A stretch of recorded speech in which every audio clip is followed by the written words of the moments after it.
Assalamualaikum warahmatullahi wabarakatuh. Perkenalkan, nama saya Ahmad Yani, mahasiswa dari Universitas PGRI Banyuwangi, program studi pendidikan sejarah, Fakultas Keguruan dan Ilmu Pendidikan.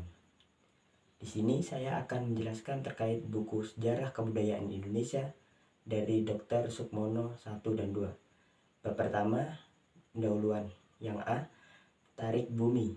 Dalam mempelajari sejarah kebudayaan, kita mulai dengan permulaannya sekali.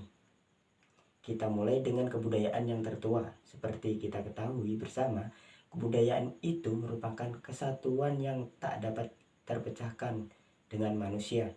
Kebudayaan itu hanya ada pada manusia saja. Hal ini membawa akibat bahwa jika kita hendak mengetahui tentang permulaan kebudayaan, kita hendaknya harus mulai dengan manusia pertama. Menurut geologi, yaitu ilmu yang mempelajari kulit bumi, maka waktu tak terjadinya dunia sampai kini itu dapat dibagi atas zaman-zaman sebagai berikut. Yang pertama, Archaikum atau zaman yang tertua, berlangsung kira-kira 2500 juta tahun. Yang kedua, zaman Paleozoikum, zaman hidup tua. Dalam zaman ini yang berlangsung kira-kira 340 juta tahun, sudah nyata dan ada hidup, mulai dari binatang-binatang kecil yang tak tertulang punggung sampai ke jenis ikan yang permulaan amfibi dan reptil. Yang ketiga, zaman Mesozoikum, zaman hidup pertengahan, juga dinamakan zaman sekunder atau kedua, berlangsungnya kira-kira 140 juta tahun. Selama zaman ini hidup berkembang dengan sangat pesat. Yang keempat, zaman Neozoikum atau Keizoikum, zaman hidup baru, berlangsung sejak kira-kira 60 juta tahun yang lalu sampai kini. Zaman ini dibagi atas zaman-zaman seperti tertiar atau ketiga dan kuartiar, yaitu keempat. Yang A, zaman tertiar. Hanya pada periode tersier inilah mamalia berkembang sepenuhnya, sementara ras reptil raksasa cepat atau lambat menghilang. Bahkan primata di era ini pun pernah terlihat. Jumlah kera sudah banyak dan tipe manusia kera sudah ada di ujung dunia ini. Yang B adalah kuartiar. Zaman ini adalah zaman yang terpenting bagi kita karena sebagai pendapat umum telah diterima bahwa waktu itu mulailah ada manusia. Zaman ini yang dimulai sejak kurang lebih 600.000 tahun yang lalu dibagi lagi menjadi zaman Dilurium dan Pleistosen dan Aluvium atau Holocene. Yang pertama, zaman Diluvium sendiri berlangsung kira-kira 600 triliun. Oleh karenanya, selama itu es dari kutub berkali-kali meluas sehingga menutupi sebagian besar dari Eropa Utara, Asia Utara, dan Amerika Utara. Maka zaman ini diberi nama juga zaman es. Adapun zaman Aluvium yang dimulai kira-kira 20.000 tahun yang lalu hingga dewasa sekarang ini masih tetap berlangsung. Dari zaman ini terdapat nenek moyang dari umat hidup sekarang. Malahan manusianya sudah sebangsa, sejenis dengan kita, yaitu dengan dinamakan Homo sapiens atau manusia yang cerdas. Dan oleh karena inilah maka kebudayaan sebagai hasil ciptaan manusia mengalami perkembangan dan kemajuan yang luar biasa pesatnya. Yang B, batas-batas prasejarah. Pada umumnya dapat dikatakan bahwa bangsa kita memasuki zaman sejarahnya sejak awal abad yang ke-5 Masehi. Oleh karena itu, kira-kira dari zaman itu sampailah kepada kita keterangan-keterangan tertulis yang pertama berupa prasasti-prasasti atau piagam-piagam di atas batu yang ditemukan di Kutai, berasal dari Raja Mulawarman, dan di Jawa Barat berasal dari Raja Purnawarman. Tak dapat disangka bahwa mula-mula adanya tulisan di negara kita, sebagian ternyata dari prasasti-prasasti tersebut berasal dari India. Maka dari itu, disinilah letaknya kepentingan datangnya pengaruh India di Indonesia, ialah bahwa itulah yang mengantarkan bangsa kita untuk memasuki zaman sejarah. Sebelum abad ke-5 juga terdapat beberapa pernyataan yang tertulis dari bangsa asing terutama dari bangsa Cina, Yunani, dan India yang sedikit menyinggung negara kita. Namun karena kurang jelas, maka sulit untuk memasuki bangsa kita ke dalam narasi sejarah. Memang benar, berita pertama dari dan tentang suatu bangsa sangat sedikit dan tidak lengkap. Tidak secara tiba-tiba merupakan bangsa yang meninggalkan zaman prasejarahnya. Hanya cepat atau lambat prasejarah berubah menjadi sejarah. Jadi, selama ada masa transisi yang mungkin berlangsung selama berabad-abad, masa peralihan ini disebut masa protosejarah. Yang C, pembagian zaman dalam prasejarah. Pembagian menurut arkeologi, ilmu yang mempelajari hasil-hasil kebendaan dari kebudayaan-kebudayaan yang sudah silam, yaitu yang didasarkan atas bahan-bahan berupa peninggalan dari kebudayaan manusianya itu sendiri. Tentu saja dari benda-benda buatan manusia inilah hanya sebagian kecil saja yang sampai kepada kita.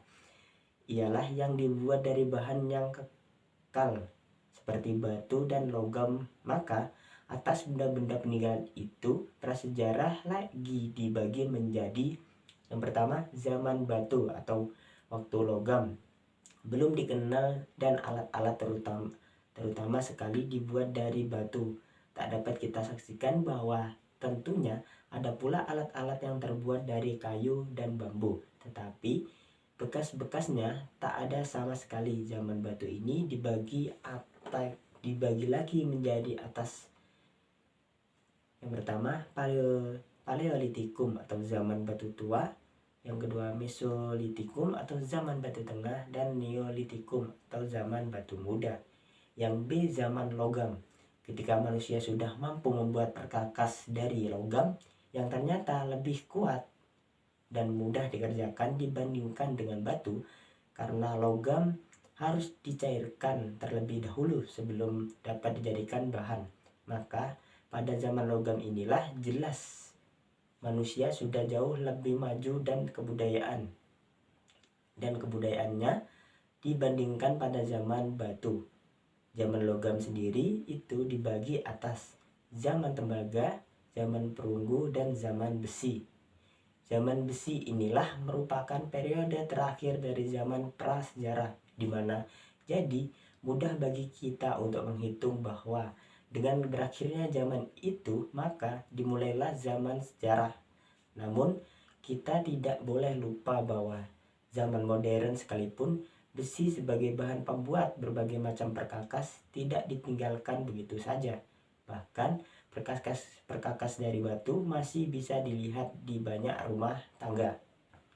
Untuk yang selanjutnya kita masuk di bab 2, yaitu Paleolitikum. Seperti kita ketahui, dari lapisan bumi Pleistosen terdapat sisa-sisa jenis manusia tertua yang dalam beberapa hal agak berbeda dari jenis-jenis manusia sekarang. Karena itu, maka ada cabang ilmu pengetahuan tersendiri yang khusus mempelajari, ialah paleoantropologi. Dengan ilmu ini diteliti bagaimana jalannya perkembangan manusia, terutama jasmaninya. Pada zaman ini telah beberapa ratus ribu tahun lampau itu. Dari perkembangan jasmaninya itu dapat pula disimpulkan bahwa perkembangan rohaninya, sehingga kini dapat dipastikan bahwa manusia tertua itu, meskipun ia belum dapat digolongkan ke dalam Homo sapiens karena masih sangat rendah tingkatan kecerdasannya, sudah lebih unggul daripada jenis binatang yang setinggi-tingginya di tingkatnya. Yang A, jenis-jenis manusia pertama. Adapun temuan pertama di Indonesia yang boleh dikatakan menjadi pangkal penyelidikan selanjutnya adalah terkait temuan Pithecanthropus erectus dari tahun 1890 oleh E. Du Bois di dekat Trinil, sebuah desa di pinggir Bengawan Solo, tak jauh dari Ngawi, Madiun. Banyak ahli yang mula-mula membandingkan pendapat Du Bois bahwa kesemuanya itu harus berasal dari satu makhluk. Pun pertanyaan apabila makhluk itu atau kera, Pithekus atau manusia, Otropos, belum memperoleh jawaban yang pasti. Du Bois sendiri menempatkannya di antara manusia dan kera. Sedangkan berjalannya sudah tegak, erectus, maka dinamakan olehnya makhluk itu Pithecanthropus erectus atau manusia kera yang berjalan tegak. Jika makhluk ini kera, tentu lebih tinggi tingkatannya dari jenis kera manapun juga, dan juga berpendapat bahwa makhluk ini manusia harus mengakui bahwa tingkatannya lebih rendah daripada manusia Homo sapiens. Mana ini pun juga dalam pembagian tipe lapisan ini ternyata bahwa Pithecanthropus erectus Du Bois tempatannya di lapisan trinil. Jadi dalam lapisan Pleistosen tengah, adapun Pithecanthropus lainnya ada yang di Pleistosen tengah juga, dan ada pun di Pleistosen bawah. Yang di Pleistosen bawah ini adalah karena lebih besar dan lebih kuat tubuhnya dari Pithecanthropus erectus, dinamakannya Pithecanthropus robustus. Dalam Pleistosen bahwa ini juga termasuk Homo mojocenthensis tadi, maka kemudian makhluk itu dinamakan Pithecanthropus mojocenthensis. Dapat disimpulkan bahwa jenis-jenis manusia tertua di Indonesia yaitu pada zaman Helogen muncullah manusia Homo sapiens, di zaman Pleistogen atas di mana muncul manusia Homo wejekensis dan Homo soloensis. Di zaman Pleistosen tengah muncul manusia dengan nama Pithecanthropus erectus, dan di zaman Pleistogen bawah muncul manusia bernama Pithecanthropus robustus, mojocenthensis, dan Meganthropus paleojavanicus. Yang B, kebudayaan pertama, di mana hasil-hasil kebudayaan yang tertua di Indonesia ialah yang ditemukan di sekitar daerah Pacitan dan Ngandong. Hal ini menentukan nama kedua tempat terkait penemuan ini. Kebudayaan Paleolitikum dibagi atas kebudayaan Pacitan dan kebudayaan Ngandong. Yang A, kebudayaan Pacitan. Dalam tahun 1935 di dekat Pacitan oleh Van Koengswalds ditemukanlah sejumlah alat-alat batu, di mana alat-alat semacam yang ditemukan ini bisa dinamakan kapak genggam, yaitu alat serupa kapak tetapi tidak bertangkai. Dipergunakan ialah dengan digenggam dengan tangan. Di antara kapak-kapak itu ada yang dikerjakan kasar sekali, sekedar mencukupi keperluannya saja, ada pula yang lebih banyak dikerjakan, di mana bukti bahwa memang sungguh-sungguh ada kepandaian untuk membuat alat-alat bahan seadanya, di mana alat-alat yang ditemukan di Pacitan ini dalam ilmu prasejarah bisa disebut koper atau alat penetak. Yang B, kebudayaan Ngandong. Di sekitar daerah Ngandong dan Sidoarjo dekat Ngawi, Madiun didapatkan pula banyak alat-alat dari tulang di samping kapak-kapak genggam dari batu. Ada di antaranya yang dibuat dari tulang binatang menjadi semacam alat nusuk atau belati. Ada juga yang dari tanduk rusa. Rupa-rupanya alat-alat ini dipergunakan untuk menggorek ubi dan keledai dari dalam tanah. Ada juga alat-alat seperti ujung tombak dengan gigi-gigi pada sisinya yang mungkin digunakan untuk menangkap ikan seperti harpun. Termasuk kebudayaan Ngandong pula ialah yang ditemukan di dekat Sangiran. Alat-alatnya kecil yang bisa diasah, yaitu dinamakan flex, dan sebagainya dibuat dari batu indah seperti Celcauden. Pun di Cabengnya, Sulawesi Selatan ditemukan banyak flex. Dari semua penemuan itu yang menghasilkan ribuan alat-alat Paleolitikum, dapat diketahui sedikit tentang penggunaannya, dan dengan demikian tentang penghidupan manusia zaman itu. Alat-alat ini menunjukkan bahwa dipergunakannya ialah untuk berburu, menangkap ikan, dan mengumpulkan keladi, ubi-ubian, buah-buahan, dan lain sebagainya. Alat-alat tadi terang tak dapat dipergunakan untuk bercocok tanam, maka dapat disimpulkan dari sini bahwa penghidupan manusia Paleolitikum itu merupakan pengembara dari satu tempat ke tempat lainnya. Mereka tidak bertempat tinggal tetap, melainkan berpindah-pindah atau nomaden, tergantung kepada binatang-binatang buruannya dan hasil tanah di sekitarnya. Cara inilah di mana penghidupan mengumpulkan bahan-bahan makanan sebagaimana terdapatnya dari alam dinamakan masa food gathering. Yang C adalah keadaan kepulauan kita. Menurut penyelidikan geologi, kepulauan kita mulai terjadi dalam pertengahan zaman tertiar. Bentuk dari pulau-pulau ini sangatlah berlainan dari keadaan yang sekarang, di mana Pulau Jawa hanya terdiri atas tanah pegunungan Priangan sekarang dan daerah Gunung Sewu atau pantai selatan Jawa Tengah, dan merupakan semacam jazirah Asia Selatan. Tanah Priangan bergandengan dengan Belitung, Kepulauan Lingga, dan Riau. Terus di Malaysia Barat ke Burma, Sumatera mungkin sekali berupa sebuah pulau kecil di luar garis Jawa Asia. Di sebelah utara semenanjung Jawa itu ada beberapa pulau yang terdekat, ialah yang nantinya menjadi pegunungan-pegunungan Kendeng yang membujur dari daerah Solo hingga Surabaya. Pada akhir zaman tertiar dan permulaan zaman kuarter, laut antara jazirah Jawa dan pulau di sebelah utaranya semakin menjadi kecil dan akhirnya menjadi semacam danau yang airnya makin lama makin tawar. Nantinya danau ini juga lenyap, di mana timbulnya tanah datar yang menghubungkan Gunung Sewu dengan pegunungan Kendeng. Pulau Jawa menjadi lebih besar. Bagian utara dan timur masih berupa lautan. Pada zaman berikutnya, kuarter, sudah ada jenis manusia di Jawa, yaitu Meganthropus dan Pithecanthropus mojokensis, yang fosilnya didapatkan di lapisan bumi Pleistosen bawah, di mana jenis manusia ini adalah yang paling tua yang dapat ditemukan di seluruh Asia. Dalam lapisan bumi ini didapatkan pula banyak fosil-fosil binatang, fauna jetis, di antaranya yang menarik perhatian kita semua, seperti bekas-bekas antropoida seperti orangutan dan gibbon.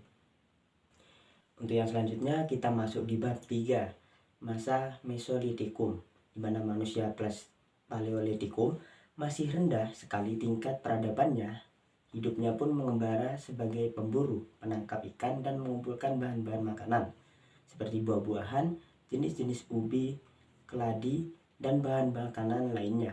Jadi sebanyak-banyaknya hanya mengumpulkan saja makanan yang ia dapati dari alam atau food gathering. Setelah Pleistosen berganti dengan Holocene, kebudayaan Paleolitikum tidak begitu saja lenyap, melainkan masih terus berlangsung dan berkembang, kecuali mengalami perkembangan selanjutnya, di mana di Indonesia kebudayaan Paleolitikum itu mendapatkan pula pengaruh-pengaruh baru dengan mengalirkan arus kebudayaan baru dari daerah atau dari daratan Asia yang membawa coraknya sendiri. Kebudayaan baru ini yang timbul itu dinamakan Mesolitikum. Alat-alat dari tulang dan juga flex juga didapatkan dalam zaman Paleolitikum, mengambil bagian penting dalam zaman Mesolitikum.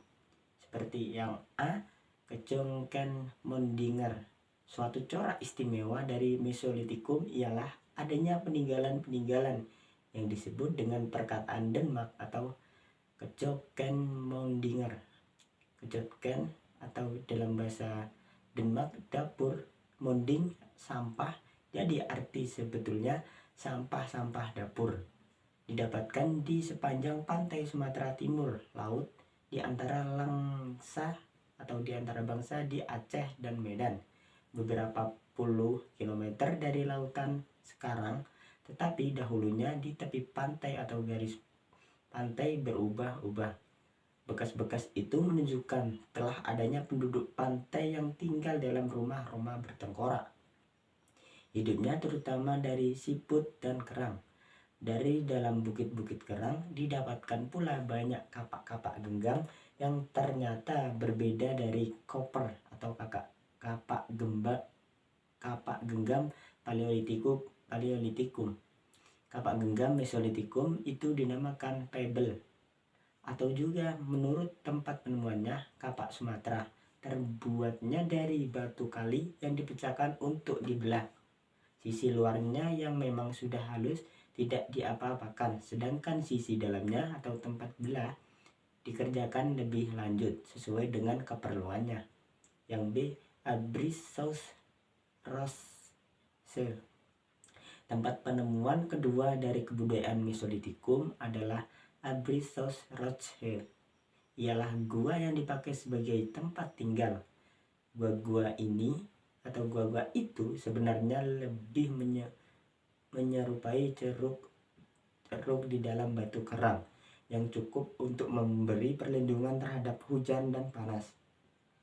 Di dalam dasar gua-gua itu didapatkan pula banyak peninggalan kebudayaan dari jenis Paleolitikum sampai permulaan Neolitikum, tetapi sebagian besar dari zaman Mesolitikum. Yang C. Kebudayaan Bexon Hoabin oleh Madeleine Colani, ahli prasejarah Prancis. Budayaan itu dinamakan kebudayaan Bexon Hoabin. Menurut kedua tempat penemuan itu, penyelidikannya menunjukkan bahwa di Tonkin itulah letaknya pusat kebudayaan Mesolitikum di Asia Tenggara. Dan dari situlah tersebar ke berbagai jurusan atau penjuru, sampainya di Indonesia melalui Thailand dan Malaysia Barat.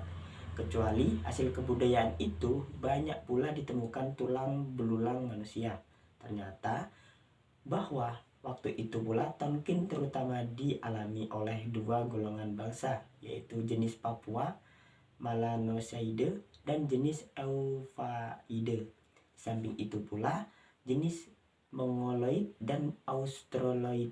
Bangsa Papua Maleozoid itu mempunyai penyebaran yang paling luas di daerah selatan, di Hindia belakang Indonesia sampai di pulau-pulau di lautan teduh seperti telah dikatakan di atas, di mana kebudayaan Mesolitikum di negeri kita asalnya dari daerah Bexon Hoabin, tetapi di sana tak ada yang ditemukan atau tidak dapat ditemukan flag, sedangkan dan dari Abruzos Roche banyak sekali flag itu pun pula Luzon atau Filipina ditemukan flag, sehingga dapat diambil kesimpulan bahwa kebudayaan flag itu datangnya dari daratan Asia melalui Jepang, Formos, dan Filipina.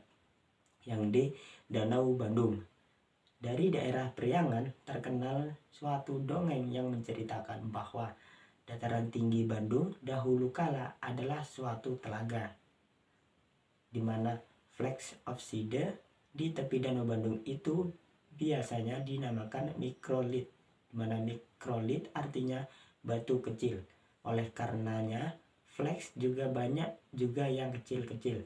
Maka kemudian diadakanlah perbedaan antara flag kecil dan mikrolith, yang sesungguhnya flag juga. Maka yang dinamakan mikrolith adalah alat batu kecil yang terbentuk dari geometris atau segitiga, trapesium atau setengah lingkaran, sedangkan sisinya yang tak tajam diberi bergerigi. Yang E. Hasil-hasil dari kesenian. Sudah dikatakan bahwa di Eropa banyak didapatkan hasil-hasil kesenian yang merupakan atau menurut para ahli berasal dari zaman akhir Paleolitikum di negeri kita. Tanda-tanda akan adanya kesenian baru ditemukan dalam zaman Mesolitikum. Di antara alat-alat batu yang ditemukan di Kejongkan Mondinger, ada 2 buah kapak yang diberi hiasan, yang satu digambar dengan garis-garis sejajar dan yang lain dengan semacam gambaran mata. Apakah gambar-gambar itu dimaksudkan sebagai tanda perseorangan belaka ataukah sebagai hiasan tak dapat kita ketahui bersama. Tetapi nyata bahwa gambaran-gambaran itu dapat dianggap sebagai permulaan kesenian. Sebagaimana sudah pula ditemukan atau dikemukakan, maka kesenian Mesolitikum yang bertingkat tinggi telah juga ditemukan bekas-bekasnya, ialah di Gua Lengleang di Sulawesi Selatan, berupa gambaran berwarna dari seekor babi hutan sedang lari, dan di belakang gua lainnya gambar-gambar cap tangan yang berwarna merah. Untuk yang selanjutnya kita masuk di bab 4, yaitu masa Neolitikum. Dikatakan bahwa Neolitikum itu adalah suatu revolusi yang sangat besar dalam peradaban manusia, di mana revolusi itu sudah didapati benihnya di dalam zaman Mesolitikum, tetapi baru benar-benar meletus dengan hebatnya dalam zaman Neolitikum, beserta dengan datangnya arus kebudayaan baru lagi yang jauh lebih tinggi tingkatannya, di mana penghidupan food gathering menjadi food produksi. Perubahan inilah yang dimaksud dengan revolusi tersebut. Meskipun tak seberapa nampaknya, namun perubahan itu sesungguhnya sangatlah besar, artinya menilik akan akibatnya yang sangat mendalam serta meluas di dalam perekonomian dan kebudayaan. Pendekatan seluruh penghidupan dari umat manusia pada umumnya. Penghidupan mengembara telah lampau, orang telah mengenal bercocok tanam dan beternak. Orang sudah bertempat tinggal dengan tetap, di mana kepandaiannya membuat rumah. Hidup berkumpul berarti pembentukan suatu masyarakat yang memerlukan segala peraturan-peraturan serta kerjasama. Mengenai alat-alat yang telah diketahui bahwa yang menjadi corak istimewa dari Neolitikum ialah kepandaian masyarakatnya untuk mengasah. Bahkan banyak pula alat-alat yang diupam sehingga indah sekali dan merupakan betul-betul hasil seni yang tinggi nilainya. Tetapi harus pula kita ingat bahwa ada juga alat-alat Neolitikum yang tidak diasah, yaitu terutama ujung-ujung panah. Yang A, kapak persegi. Nama kapak persegi itu berasal dari von Heine-Golden. Berdasarkan kepada penampangannya dari alat-alatnya yang berupa persegi panjang atau juga berbentuk trapesium. Yang dimaksudkan dengan kapak persegi itu bukan hanya kapak saja, tetapi banyak dari alat-alat lainnya yang berbagai ukuran dan berbagai keperluan yang begitu besar, yaitu beliung atau pacul, dan yang kecil yaitu tarah, yang tentunya digunakan untuk mengajar atau mengerjakan kayu. Alat-alat itu semuanya sama bentuknya, agak melengkung sedikit dan diberi bertangkai dan diikatkan kepada tempat lekungan itu. Yang B, kapak lonjong. Nama kapak lonjong didasarkan atas penampakan atau penampangannya yang berbentuk lonjong, di mana bentuk kapaknya tersendiri bundar seperti telur. Ujungnya yang agak lancip ditempatkan di tangkai dan ujung lainnya yang bulat diasah sehingga tajam. Kebudayaan kapak lonjong ini sering juga dinamakan zaman Neolitikum di Papua karena terutama sekali didapatkan dari Irian.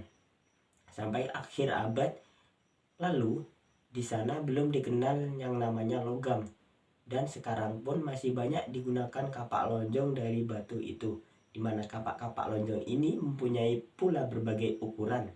Yang besar bisa dinamakan Walzenbell, dan yang kecil sampai yang terkecil sekali disebut Kleinbell.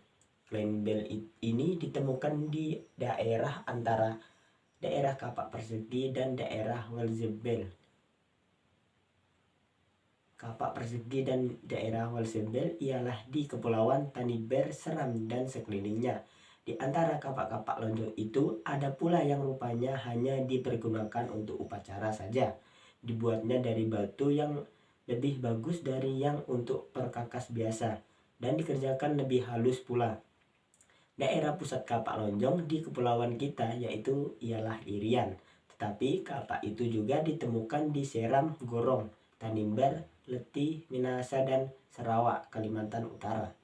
Yang C, benda-benda lainnya, kecuali alat-alat kerja seperti kapak, pacul, tarah, beliung, dan sebagainya.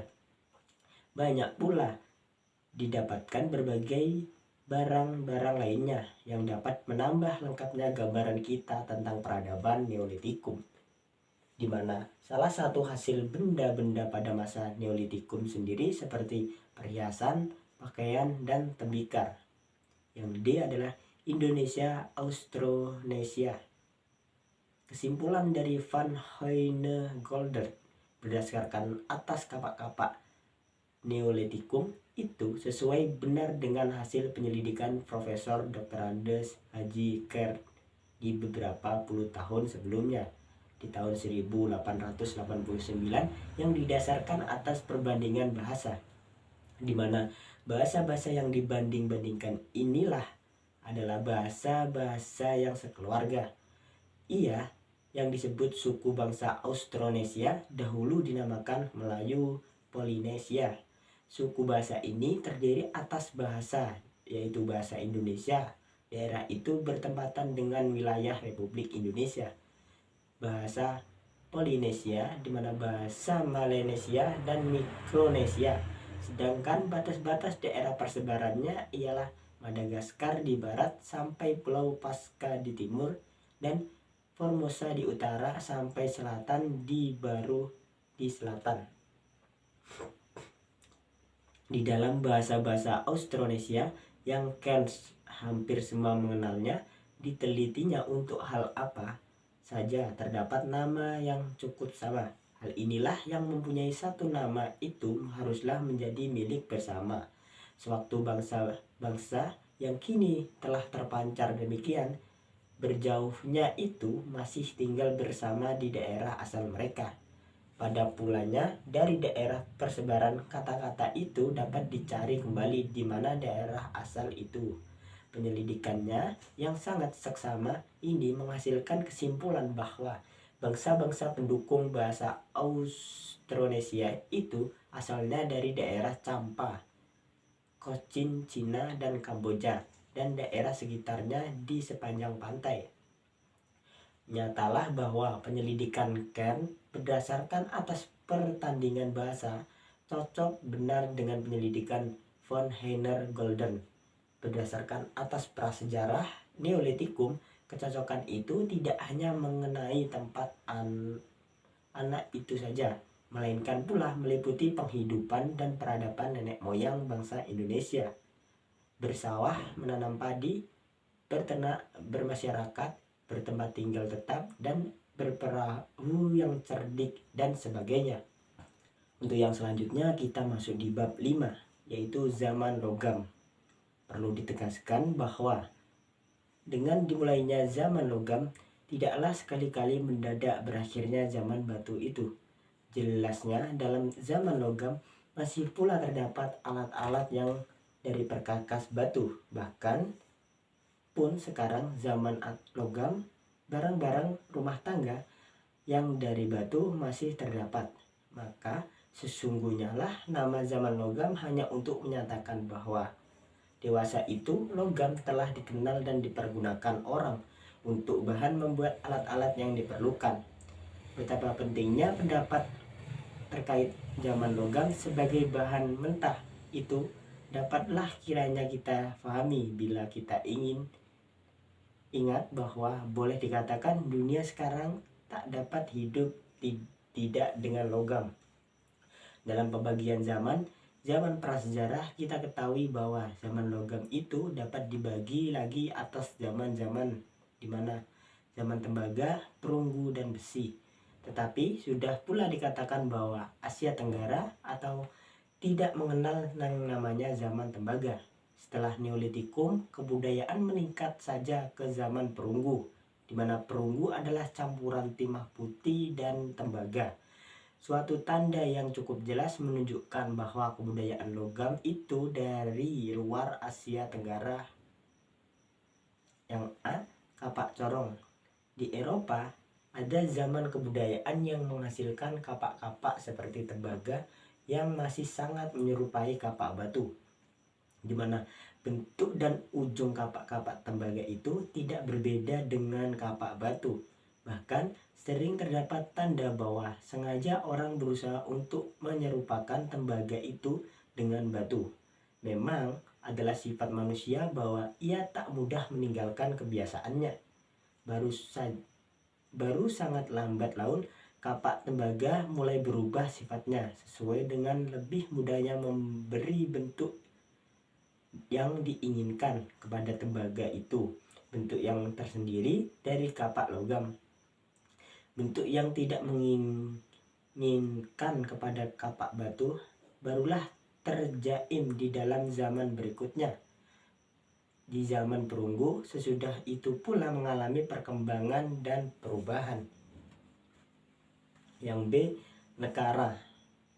Nekara adalah semacam berumbung dari perunggu yang berpinggang di bagian tengah dan sisi atasnya tertutup, jadi dapatlah kira-kira disamakan dengan dandang ditelungkupkan. Di antara nekara-nekara yang ditemukan di negara kita, hanya beberapa saja yang utuh, bahkan yang banyak berupa pecahan-pecahan belaka. Didapatkannya antara lain di Sumatera, Jawa, Bali, Pulau Sangihe, dekat dengan Sumbawa, Roti, Leti, Selayar, dan Kepulauan Kei. Di Alor banyak pula terdapat nekara, tetapi lebih kecil dan ramping daripada yang ditemukan dalam tempat-tempat lainnya. Yang C. Benda-benda lainnya, di mana dari hasil penyelidikan ternyata bahwa dalam zaman perunggu orang telah pandai membuat dan menuang kaca. Hal ini hanya dilakukan dengan tekniknya masih sederhana, sebagaimana nyata dari hasilnya, dan kebanyakan agak kasar dan kadang-kadang masih bercampur dengan pasir, di mana pasir sendiri adalah bahan untuk membuat kaca. Manik-manik itu ada yang besar dan ada pula yang kecil. Itu pun bentuknya bermacam-macam, begitu pula warnanya, ada kuning, merah, hijau, biru, dan putih. Banyak pula yang berwarna dari percampuran berbagai lapisan kaca dengan warna yang berlainan. Manik-manik itu dibuat dan dipakai sampai jauh dalam zaman sejarah. Bahkan sampai kini banyak orang yang dari suku bangsa di negeri kita yang sangat menyukai dan menghargainya, sehingga menjadi barang perdagangan, misalnya di Kalimantan dan Timur dan Irian. Yang D. Kebudayaan Dongson, di mana kebudayaan perunggu di Asia Tenggara bisa dinamakan kebudayaan Dongson. Menurut nama tempat penyelidikan pertama di daerah Tonkin, penyelidikan ini menunjukkan bahwa di sanalah pusatnya kebudayaan perunggu di Asia Tenggara. Hal itu, di sana ditemukannya segala macam alat-alat perunggu dan nekara, alat-alat dari besi, dan kuburan-kuburan zaman itu. Pun bejana yang serupa dengan yang ditemukan di Kerinci dan Madura. Ada terdapat pendekan. Di daerah Tonkin itu terdapat bekas-bekas dari zaman perunggu seluruhnya. Sudah kita ketahui bahwa hiasan-hiasan pada nekara menunjukkan dengan nyata akan adanya hubungan yang erat antara negara kita dengan deretan Asia. Maka tak dapat disangsikan lagi bahwa kebudayaan logam Indonesia memang termasuk dalam salah satu daerah kebudayaan logam Asia yang berpusat di Dongson. Hal itu dari pangkal inilah datangnya gelombang kebudayaan logam ke negeri kita melalui jalur barat lewat Malaysia Barat. Menurut para sejarawan, pembawa kebudayaan baru ini sebangsa dengan pembawa kebudayaan kapak persegi, ialah bangsa Austronesia. Untuk yang selanjutnya kita masuk di bab 6, masa Megalitikum. Kebudayaan megalitikum ialah kebudayaan yang terutama menghasilkan bangunan-bangunan dari batu-batu besar. Batu-batu ini biasanya tidak dikerjakan secara halus-halus, hanya diratakan kasar saja untuk mendapatkan bentuk yang diperlukan. Secara kasar saja untuk mendapatkan bentuk yang diperlukan inilah sudah kita ketahui bahwa dengan dimulainya zaman logam, tidaklah berakhir pula zaman batu itu. Pun dalam zaman logam, orang masih terus menggunakan batu sebagai bahan, maka sesungguhnya lah megalitikum atau kebudayaan batu besar itu bukanlah membawa arti bagi timbulnya kembali zaman batu sesudah zaman logam. Memang megalitikum itu akarnya terdapat dalam zaman neolitikum, tetapi baru berkembang betul-betul dalam zaman logam. Adapun hasil-hasil yang terpenting dari kebudayaan megalitikum adalah yang pertama menhir. Rupanya seperti tiang atau tugu yang didirikan sebagai tanda peringatan dan melambangkan arwah nenek moyang sehingga menjadi benda pujaan. Yang kedua dolmen. Rupanya seperti meja batu berkerikil menhir. Ada dolmen yang menjadi tempat saji dan pemujaan kepada nenek moyang. Ada pula yang di bawahnya terdapat kuburan. Yang ketiga, sarkon hangus atau keranda.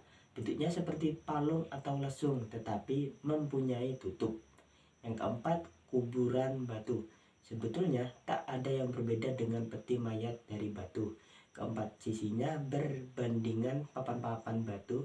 Begitu pula alas dan bidang atasnya dari papan batu. Bedanya dari keranda ini ialah bahwa keranda itu adalah satu buah batu besar yang dicekungkan bagian atasnya seperti lesung dan diluaikan tutup baru tersendiri. Sedangkan kuburan batu merupakan peti yang papan-papannya lepas dari satu dari lainnya. Yang kelima, punden berundak-undak, yaitu bangunan pemujaan yang tersusun bertingkat-tingkat dilihat dari samping berupa tangga. Yang keenam, arca-arca. Di antaranya ada yang mungkin melambangkan nenek moyang dan menjadi pujaan. Untuk yang selanjutnya kita masuk di bab 7, di mana kebudayaan Indonesia menjelang zaman sejarah. Setelah kita mengikuti perkembangan kebudayaan Indonesia selama zaman prasejarah, dapatlah sekarang sebagai penutup untuk zaman ini. Ketika kita tinjau secara ringkas di mana sekalian kebudayaan di negeri kita menjelang zaman sejarah, sewaktu-waktu menghadapi pengaruh-pengaruh Hindu atau Buddha yang dari India datangnya. Dari teori Kant dan teori von Heine-Golden sudah kita ketahui bersama bahwa nenek moyang bangsa Indonesia adalah bangsa Austronesia yang mulanya datang di kepulauan kita kira-kira sekitar 2000 tahun sebelum Masehi. Ialah dalam zaman ini yang kita kenal sebagai Neolitikum. Kebudayaan Neolitikum itu mempunyai dua cabang, ialah cabang kapak persegi yang menyebarannya dari daratan Asia melalui jalan barat dan peninggalan-peninggalannya terutama terdapat di bagian barat Indonesia, dan cabang kapak lonjong atau Neolitikum Papua yang penyebarannya melalui jalur timur dan peninggalan-peninggalannya merata di bagian timur negeri kita. Pendukung kebudayaan kapak persegi adalah bangsa Austronesia, sedangkan yang mendukung kebudayaan kapak lonjong sendiri adalah bangsa Papua Melanesoid yang nantinya berlebur menjadi Austronesia.